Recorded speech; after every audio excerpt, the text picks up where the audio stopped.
The first level to success in life, listen to me, the very first level is you seeing it. Like it's clear to you. You know exactly what you want. You know exactly when you want it. You know exactly what it tastes like. You know what it looks like. You know what it smells like.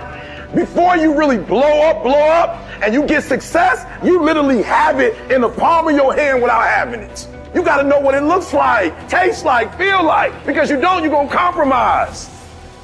And your problem is you're not intentional and deliberate. You wake up on Monday and you might be strong, but by Wednesday, are you hearing what I'm telling you? You're not intentional and deliberate. You are hoping that the best is gonna happen to you, and the best never happens to you.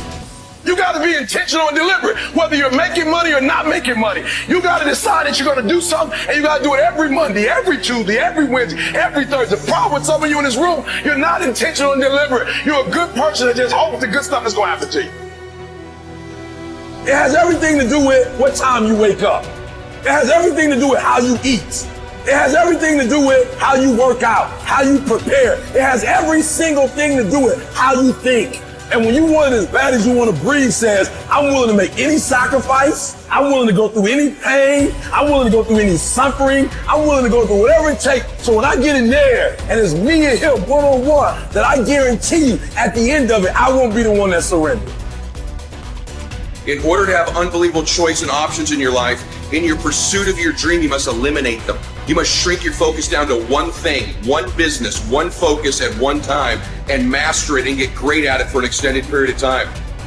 The irony of life is that the more you shrink your options in pursuit of your dream, the more it'll open them up in your life later. What are the things that are stealing your focus? Who are the people that are stealing your focus? And begin to eliminate these distractions. Get laser focused and obsessed on what you want. Be starving and hungry to get it. Be desperate to get it. The combination of desperation and hunger with laser focus over an extended period of time is the formula to be great at something.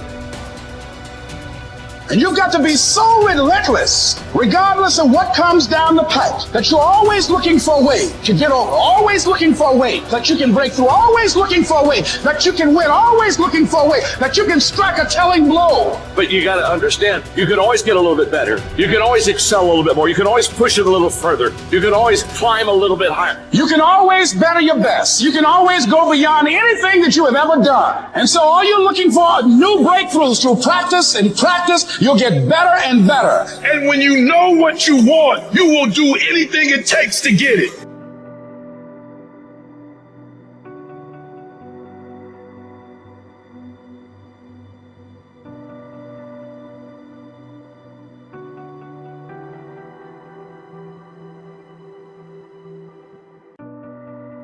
A person who thinks all the time has nothing to think about except thoughts.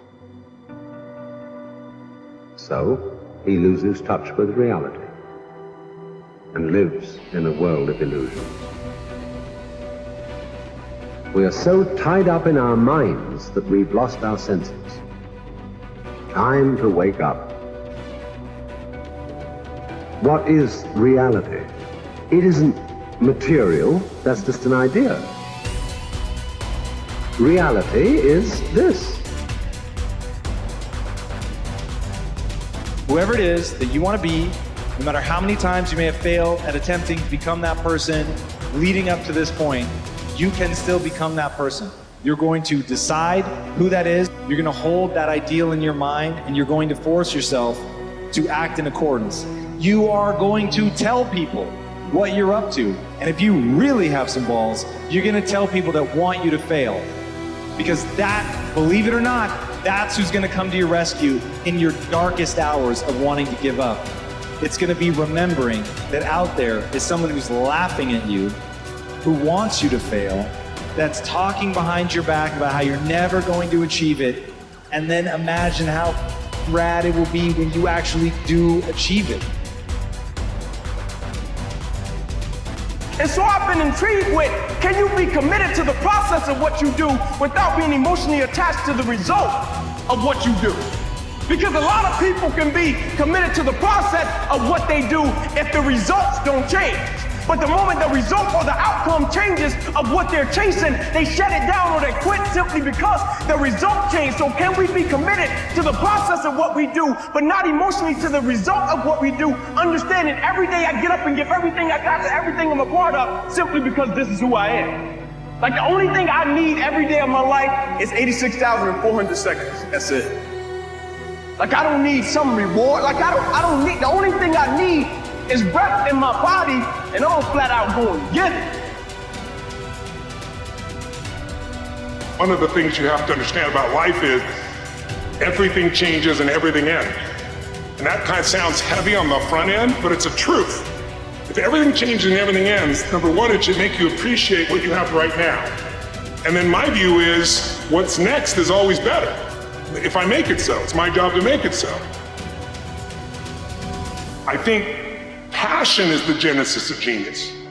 If you've got enough passion, you're going to find answers nobody else does. But most people run out of fuel, meaning they get tired, they get exhausted, they get burnt out, they get, the law of familiarity. They're around something so much they take it a little bit for granted. What I see as the one common denominator of people that are successful over a lifetime is the sustained hunger. Hunger is the number one factor. That in order to move forward, you move forward by taking the next right step. You don't have to know all the steps to make, just what is the next right move.